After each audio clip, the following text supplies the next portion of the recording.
E aí pessoal, sejam novamente bem-vindos, isso aqui é o Comics Encode. E bom, hoje eu quero falar dessa saga que eu tô muito ansioso pra falar dela desde que ela começou a ser publicada, tá? Que é a saga Fronteira Infinita. Se você conhece o canal desde o início dele, principalmente o primeiro vídeo que eu postei, você vai ver que eu falei sobre a mega saga Noites de Trevas Death Metal. E lá no final daquele vídeo eu comento o que vem por aí no universo da DC, quais são os planos aí pro futuro, o que Death Metal significava, o que o final da saga, né, significava pro multiverso DC. E eu comento que tudo ia ser explicado e mostrado, o desenrolar e as próximas histórias aqui, nessa minissérie aqui que é a Fronteira Infinita, tá? Eu anotei vários itens aqui para comentar, porque realmente é uma saga que, embora não seja muito grande, ela traz muita alteração, ela traz muitas possibilidades aí no futuro. Então, bom, a primeira coisa que você tem que saber foi publicada originalmente em 7 edições, a edição número 0, mais as edições 1 a 6 de Infinite Frontier, tá? Isso aqui é entre 2021. E aqui no Brasil foi publicada em 2022, ela foi publicada bimestralmente, começando em fevereiro e finalizando em agosto. Então aqui nós temos as 4 edições, ó, a capa da edição número 1, a capa da edição número 2, a capa da edição número 3 e a última edição aqui, que é a... Opa, acho que eu mostrei errado, hein? As ordens das capas aqui. Número 4. Bom... O que falar dessa saga aqui? O que eu tenho que ler antes, né? Eu posso simplesmente pegar isso aqui pra ler? Não vale muito a pena, porque é uma saga bem densa que reúne tudo o que está acontecendo com a DC Comics nos últimos anos. Ela é tipo Death Metal. Ela é uma continuação direta de Death Metal. Então, assim, se você me perguntar o que eu tenho que ler, é Death Metal. É a saga que você tem que ler. Você tem a necessidade, a obrigação de ler para entender isso aqui. Esse é um ponto negativo, que ela é muito linkada com cronologia, e a gente sabe que a cronologia da DC, depois dos 952, estava uma bagunça completa. Na verdade, antes mesmo do 952 não era uma maravilha, né? A cronologia era cheia de retcons e crises e reboots do multiverso e um monte de coisa. E agora ela tá mais confusa ainda. Então assim, você tem que ler o Death Metal pra entender isso aqui. E o que eu tenho que ler pra ler Death Metal? Daí você vai ter que ver aquele meu videozinho que eu comentei ali, porque é muita coisa. Lá naquele vídeo eu explico certinho o que você precisa ler antes e tal, tá? Bom, o que eu vou começar falando aqui sobre a Fronteira Infinita. A primeira coisa que eu vou falar é a criação da totalidade, que é como se fosse um estabelecimento. Não, estabelecimento é uma palavra muito ruim. É como se fosse uma base de operações para algumas maiores cabeças aí da mente do planeta Terra, do universo da Terra Zero, tá? Que é a Terra principal ali do multiverso. Eles são responsáveis aí por verificar qualquer tipo de anomalia que possa estar ameaçando essa realidade. No caso, no grande omniverso que eles chamam aqui, tá? Agora a gente não vai mais tratar tanto só sobre multiverso, embora seja uma das principais temáticas, mas aqui a gente vai trabalhar com o conceito de omniverso. Então, basicamente, com Fronteira Infinita, isso lá em Death Metal já era mostrado e tal, mas aqui a gente explora um pouco mais de que todos os multiversos existentes na DC até hoje existem, são canônicos, assim como todas as histórias, todos os filmes, jogos, tudo isso existe no grande universo. O universo dos seriados da CW, o universo de Smallville, o universo dos filmes da DC, o universo dos jogos, dos quadrinhos, tudo isso faz parte de um omniverso. E isso aqui é bem representado aqui, a gente já tem até a presença de algo chamado Multiverso 2, que mais pra frente eu vou entrar sobre isso. A primeira coisa que a gente vai ver aqui na edição número 0 é o que aconteceu com a Mulher Maravilha lá no final de Death Metal, porque a gente pensa que ela meio que morreu ou coisa do tipo. Então aqui a gente vai ver que na verdade a Mulher Maravilha está sendo retratada como um ser muito divino no universo DC, que mostra qual que é a repercussão daquilo que aconteceu lá em Death Metal. Aqui a gente vai ter um foco muito grande no Barry Allen, na Sociedade da Justiça da América. Isso mesmo, você ouviu bem, a Sociedade da Justiça da América, ela está de volta. A gente sabe que desde lá do Relógio do Juízo Final ela já estava de volta, ela fez algumas aparições lá na Liga da Justiça ali do Scott Snyder, mas aqui a gente tem um arco de histórias focado na Sociedade da Justiça, mais especificamente em 3 pessoas aí, que vai ser o Alan Scott e os 2 filhos dele, né, que no caso é o Todd Rice, né, que ele é o Obsidiano, e a Jade, né, que também ela tem o poder ali do Coração Estelar, eu acho que é assim o nome, não me recordo exatamente do nome daquilo. O que a gente vai também ter nessa saga, tá?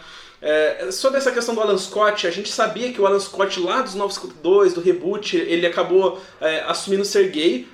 e todo mundo ficava tipo, ah, mas esse não é o Alan Scott de verdade, essa é uma versão alternativa. Aqui já é colocado que o Alan Scott clássico dos anos 40, o Sentinela, ele também acabou saindo do armário para os filhos dele, ele assumiu que ele é homossexual. Muito legal isso, a maneira como os filhos dele reagem, porque ele estava com um certo receio, né, de se abrir para os filhos dele, coisa do tipo. É muito bonita a cena de como que isso ocorre, principalmente porque uma coisa que eu recomendo a leitura, não exatamente recomendo a leitura antes disso, mas você vai ter um entendimento maior se você ler lá as primeiras histórias da Sociedade da Justiça, escritas ali pelo Geoff Johns, por aí. Você vai encontrar inclusive naquele ônibus publicado pela Panini. Por quê? Por causa que ali a gente vê o Obsidiano, né, que é o Todd, meio que ele tá meio lelé da cuca por causa dos poderes dele. Ele consegue, o poder dele é de se conectar com o mundo da escuridão. E a escuridão, não sei se vocês sabem, a grande escuridão é um dos maiores vilões da DC Comics, e ele meio que tira a energia dele desse local, dessa entidade. Então é basicamente muito legal, porque lá você vê tudo o que aconteceu, os problemas que ele teve por ter sido criado por outro pai, que batia nele e tal. E aqui tem uma aceitação bem legal de pai e filho, é muito massa, assim, a irmã dele ajudando ele também pra não se perder na escuridão e coisa do tipo, é bem legal. Aqui também a gente vai ter algo que eu sempre gostei, alguma coisa que eu sempre defendi, que é o Darkseid. Ele é uma das maiores forças, o maior vilão do universo DC. Um dos maiores vilões, na verdade. Não é o maior, mas é um dos maiores, assim. Não adianta rebaixar o cara e ficar criando vilão novo, porque o Darkseid é um personagem muito poderoso, com um background muito bom, assim. Ele é muito imponente, ele dá medo. Pô, eu não gostaria de ficar frente a frente com o Darkseid. Ele é um dos seres que mais me colocam medo aí no universo. E tipo assim, a forma dele agora é a forma definitiva, que é meio que uma junção de todas as outras versões existentes em todos os reboots e linhas do tempo e universos paralelos, tá? Isso aqui é meio que uma junção da forma definitiva do Darkseid. Essa saga vai trazer pra gente o crescimento aí da Grande Escuridão, né? Que vai ser o grande vilão aí das próximas histórias da DC Comics, mais pra frente eu vou comentar sobre isso.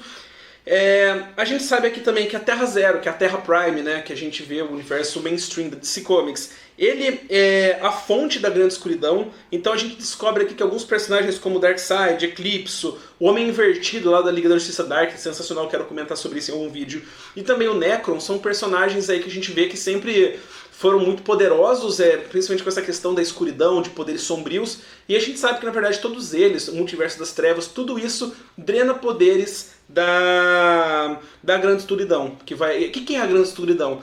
Basicamente, é um pouco complexo explicar o que é a Grande Escuridão, tá? Em inglês a gente chama de The Great Darkness aqui nos quadrinhos. Basicamente, quando a primeira chama da existência surgiu, em contraposto a ela surgiu a escuridão que ficou... e a partir do momento que o universo surgiu, a escuridão se escondeu, né? Porque daí o universo com vida acabou surgindo, com várias forças surgindo, várias formas de vida, várias galáxias, né? E essa grande escuridão, ela basicamente que é a representação de todo o mal e vazio, ela ficou dormente, ela ficou esquecida por milênios e milênios e várias eras, e tipo... aqui também, não exatamente aqui, mas é especificado em algumas das histórias que a grande escuridão é que estava por trás da crise nas Infinitas Terras. Isso eu acho que vai ser um pouquinho mais tratado pra frente também, não exatamente nessa saga aqui. Aqui a gente vai ter o primeiro multiverso de volta, tá? O que significa isso? O primeiro multiverso é o multiverso lá de antes da crise nas Infinitas Terras, que a gente tinha Terra 1, Terra 2, Terra 3. Esse multiverso, que é o multiverso primário, está de volta, ele é canônico, tá? Então pré-crise, pós-crise, pós-Flashpoint, tudo está existindo.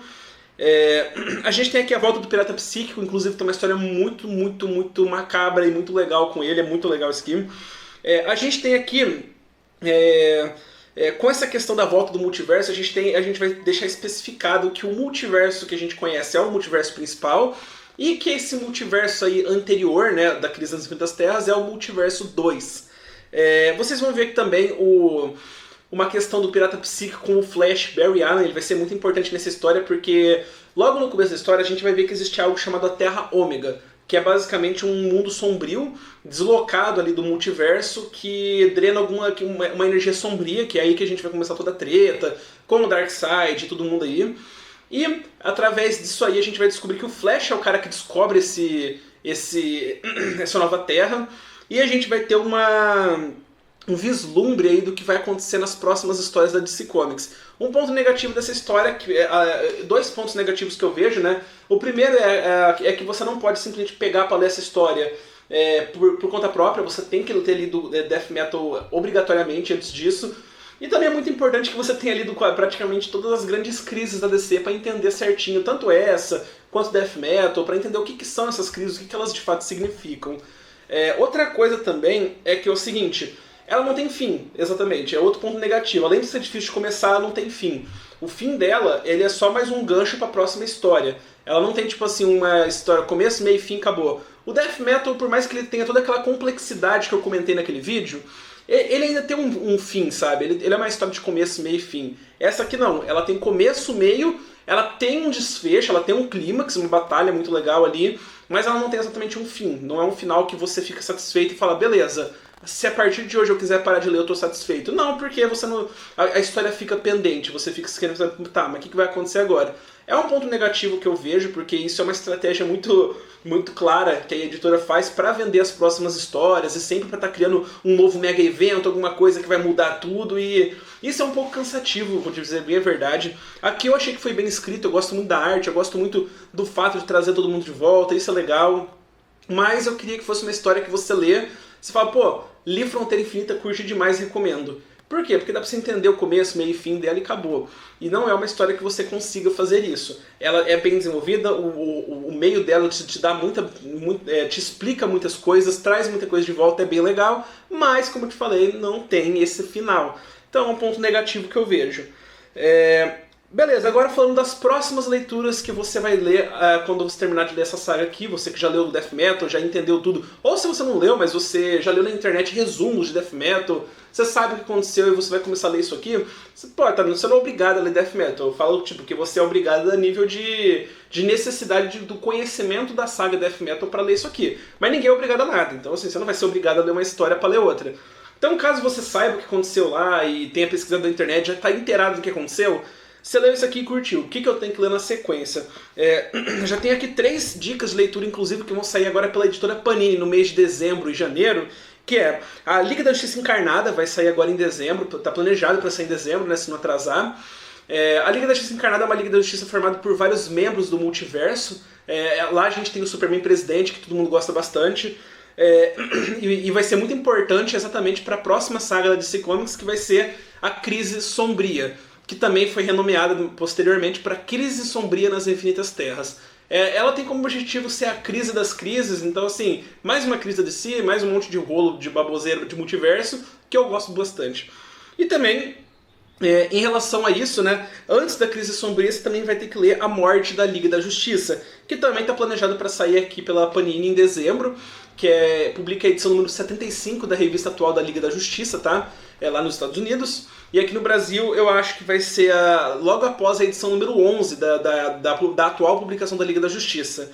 É uma referência aí à morte de Superman, que saiu lá na edição número 75 também, em 1993, 92, por aí.